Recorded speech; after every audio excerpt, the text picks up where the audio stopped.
Bismillahirrahmanirrahim. Assalamualaikum warahmatullahi wabarakatuh. Salam sejahtera, salam kebersamaan dalam acuan Malaysia Madani dan salam perpaduan. Yang Bersatuan Pengurusi Majlis, Barisan Penilaian Hakim yang Arif Lagi Bestari, penilaian nalar yang sentiasa berdiri di atas paksi keadilan di film kehormat, seterusnya warga Dewan, pemudi dan pemuda harapan bangsa yang saya hormati sekalian. Tegak rumah kerana sendi, teguh bangsa kerana budi. Rukun negara bukan sekadar dipuji, tetapi dihayati setiap hari. Hadirin yang saya muliakan, berdirinya saya di pentas Dewan yang terseragam indah ini bukanlah untuk menuturkan baik-baik kata kosong, melainkan untuk melontarkan satu retortik yang wajar kita telusuri bersama. Apakah sebenarnya wahana keramat yang menerjemahkan perpaduan hakiki warga negara yang majmuk ini? Adakah sekadar ratapan simbolik mengibarkan jeruk gemilang? Jawapannya jauh melintasi batas berkenaan. Kita disatukan oleh satu kompas dini malam yang menjadi tiang seri perpaduan, iaitu rukun negara. Rukun negara bukanlah dongkrik dogmatik yang dihafal tanpa jiwa. Sebaliknya merupakan pasak murni yang mengemudi nakoda bangsa menuju muara kejayaan. Allah Subhanahu Wa Taala berfirman dalam surah Al-Hujurat ayat ke-13 yang membawa maksud, wahai manusia, sesungguhnya kami menciptakan kamu daripada seorang lelaki dan seorang perempuan. Kemudian kami menjadikan kamu berbangsa-bangsa dan bersuku-suku supaya kamu saling mengenali. Berpaksikan ibrah ayat suci ini, saya menyadifkan tema bersama membina negara bangsa sebagai sinergi dan usaha kolektif seluruh mahiran tanpa mengira kasta maupun keturunan untuk menzahirkan sebuah watan yang bersatu padu, mampan berintegriti dan berdaulat berdasarkan 5 falsafah rukun negara. Bagi mengupas manifestasi tema ini, saya utarakan 3 indikator utama. Sidang Dewan yang dirahmati Allah. Indikator saya yang pertama, kepercayaan kepada Tuhan membentuk pasak integriti watan. Mengapa prinsip ini diletakkan di puncak hakiki? Kerana pencatan mahkota yang megah memerlukan benteng rohani yang apa? Begitu juga sebuah negara bangsa. Jika yang imannya rapuh, maka runtuhlah mahkota kemuliaannya. Individu yang meyakini kewujudan Tuhan akan mempunyai perisaikan diri yang utuh. Mereka tidak akan sesekali melacurkan maruah dengan gelombang rasuah. Buktinya, menurut Neraca Suruhanjaya Pencegahan Rasuah SPRM, penyemaian nilai murni berasaskan pegangan agama telah terbukti melonjakkan indeks persepsi rasuah CPI serta mengekalkan definisi integriti sosial secara konkret. Pada khidmat saya, tanpa pegangan agama, kemajuan fizikal yang digapai hanyalah ibarat fata morgana di padang pasir, tampak gilang gemilang pada luaran, tetapi reput di telan kebobrokan moral. Jelaslah asas pegangan agama yang kental ialah tiang seri utama dalam menzahirkan negara bangsa yang bermaruah. Warga Dewan yang budiman.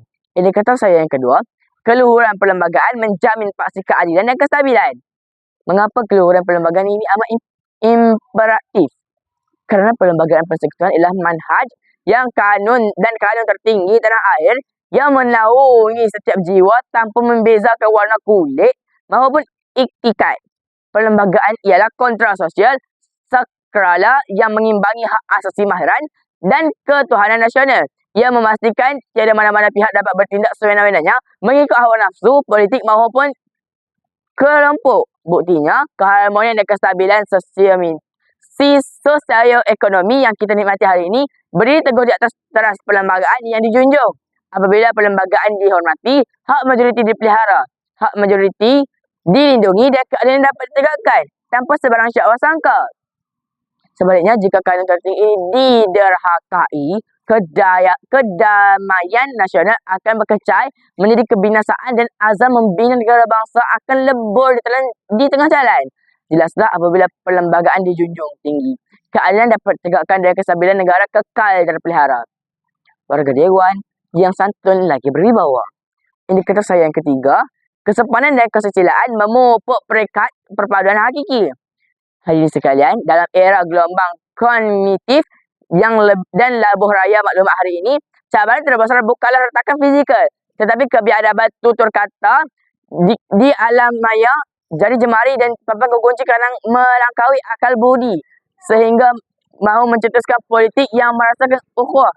Kesepanan dan kesusilaan bukan sekadar tentang protokol fizikal, sebaliknya adab bersosialisasi, kearifan, bertoleransi dan rasa ihsan sesama warga negara. Buktinya Dapatan kajian keharmonian sosial membuktikan bahawa masyarakat yang mengagungkan adab dan susila berupaya melenyapkan risiko konflik perkauman sehingga 80%.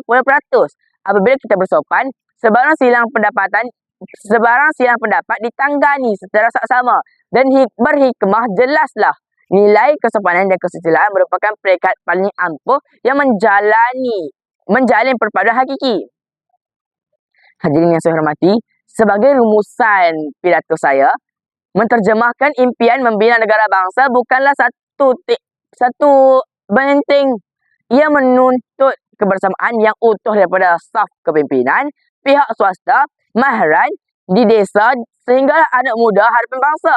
Rukun negara bukan sekadar baik-baik frasa yang dihafal sewaktu perhimpunan pagi, tetapi ia merupakan falsafah kehidupan yang wajib dijiwai, dihayati dan dipelihara sepanjang zaman. Bunga raya laman negara penuh mekar di dalam taman. Rukun negara, pasak sejahtera, negara bangsa kekal berzaman. Ayolah kita bersama-sama bahu-membahu membina Malaysia yang lebih utuh, maju dan cemerlang. Sekian, wabillahi taufiq wal hidayah. Wassalamualaikum warahmatullahi wabarakatuh.